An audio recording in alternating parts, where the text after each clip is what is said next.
So the first video I broke down who I was before addiction. So I think now for the second one, I'm gonna go ahead and let you know who I was during my addiction, and after that, I'll explore, get videos and tell y'all, the stories in between from when I started to now. Because who I was during my addiction is an extremely important piece of this whole journey.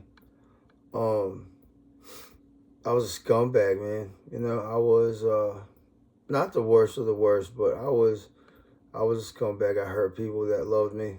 Uh, I burnt a lot of bridges, as we all do, um, and I made a lot of mistakes, and did a lot of things I wish I never did. Um, I had people who cared about me deeply and would give me anything in the world, and I robbed them um, a lot, stole from them a lot, um, and it affected our relationship from once they found out and they figured it out. It affected our relationship, and I didn't get that relationship back with these people for probably 10 years or so before they really started coming back around and A, trusting me, and B, loving me the way they did.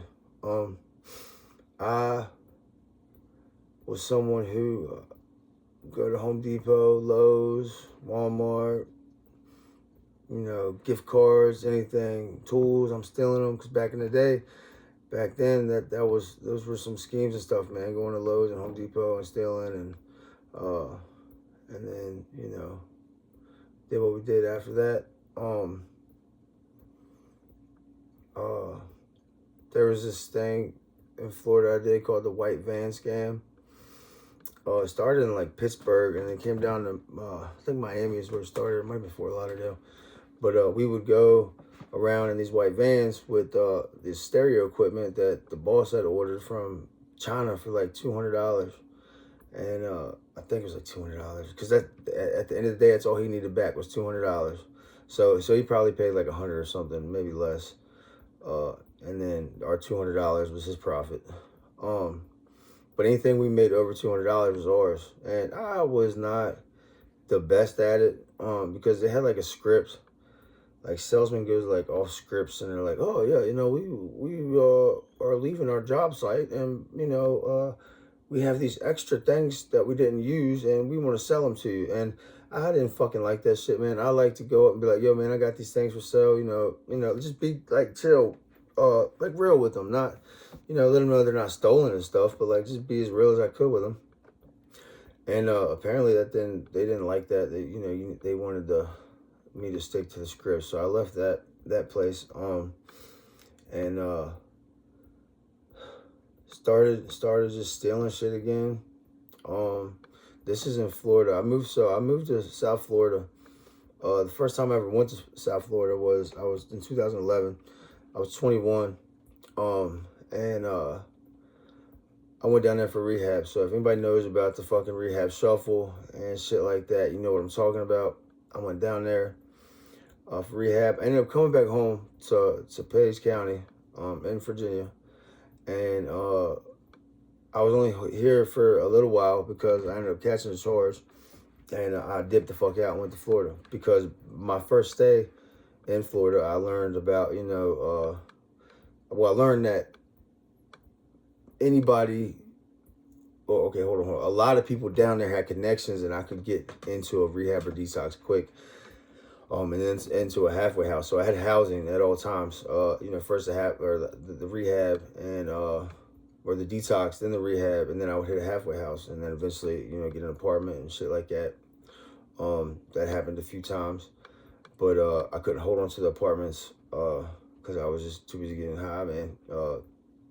And so let's see. I went back down in 2011. I went back down. It was the end of 2011. and I stayed down there until 2015, 2016.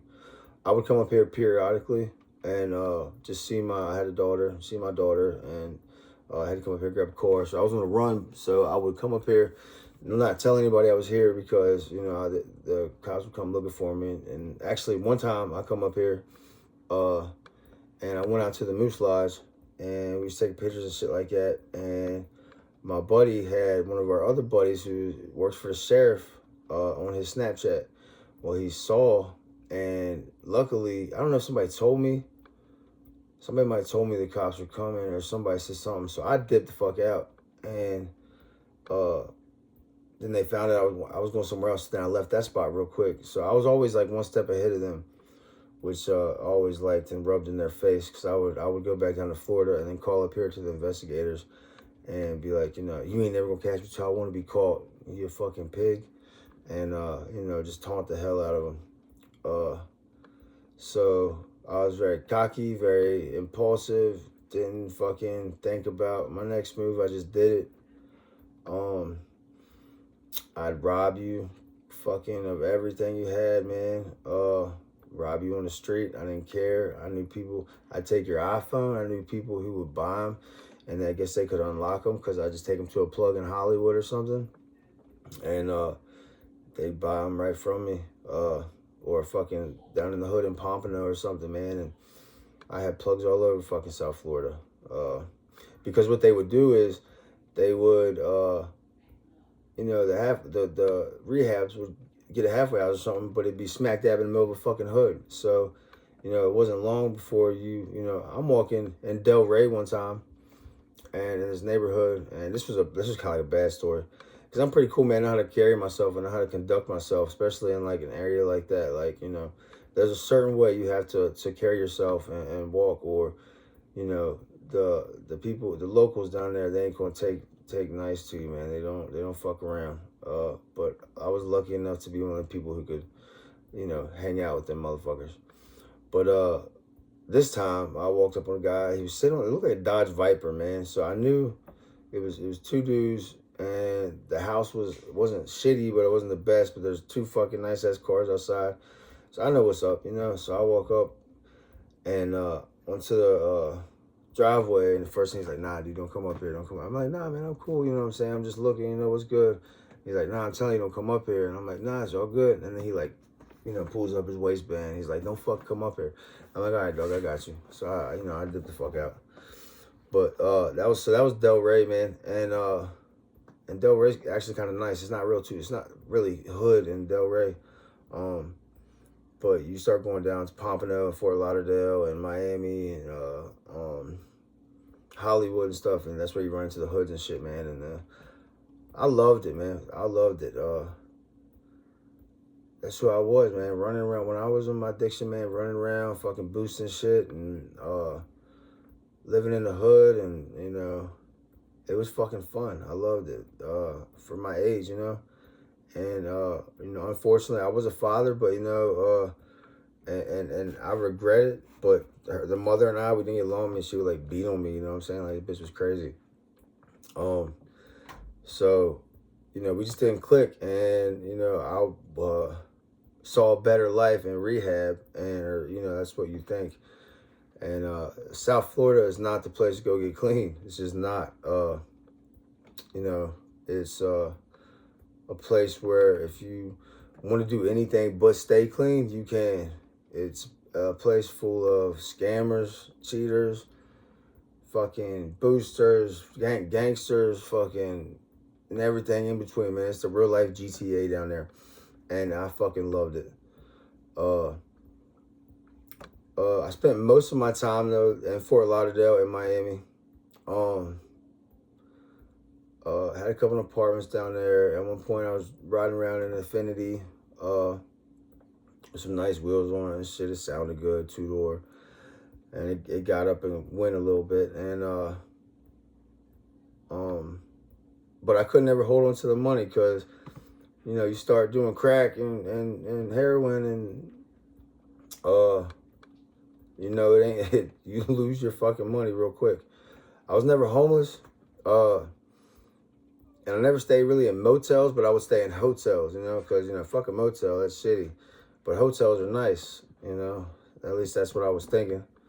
So I would stay in hotels, and I got a story for what happened in this one hotel that I think I'll come back to. I'm not gonna share that one yet, because that one's kind of funny, and it's sad. It gets sad at the end, but so for the most part, that's who I was. I was a fucking scumbag. Just put it fucking simple terms. I was a scumbag. Like most of us turn into scumbags, man. And I don't have a problem admitting it. That's one thing that I really never have a problem doing, man. Is owning my shit, and that's what you got to do when it comes down to admitting to who you were during that addiction phase of your life, and the shit and that you put people through, and the shit that you did, and so it was dangerous, man. I loved it. People were coming down from Jersey, New York, Philly, Virginia, Georgia. I mean, all over, really, man. But like a lot of them come down from fucking Jersey and New York, and so by the time I left Florida, I had a fucking. I'm from Virginia, and I have kind of like a country accent. Before I fucking left Florida, I had a fucking New York accent because I was hanging around so many motherfuckers from New York and shit. But man, it was nice, dude. Just in Fort Lauderdale, A1A. There's this fucking beach with basketball courts on it, and it's been in like games, basketball games. For like I think it was in the GameCube. Was the one that I'm thinking about. It was like NBA Street or something. They had that was the basketball court that we would go play ball on, right smack dab on the beach. That was fucking dope. So, I don't know where else to go from here, man. That's a little bit like who I was. Along with who I was, being like cool and loving and shit, I had times when I was sad, and I didn't like who the fuck I was, and what the fuck I was doing, and I questioned, my life, and if it was gonna be like this for forever, that I would prefer to die. I always thought I hit that 27 club, even though I wasn't a fucking rock star. I lived that rock star fucking lifestyle, and I figured I'd die at like 27, which I came close. 26, I had my first open heart surgery due to using and getting high. So that would be something I go into detail with maybe next or soon. Altogether I've had 3, so we'll go down that road. Like I said, the first one, I was a few days away from dying, and I got lucky. I got lucky on the second one too, and the third one wasn't because of using, but it was because the from the first one that it was pretty much done. But anyways,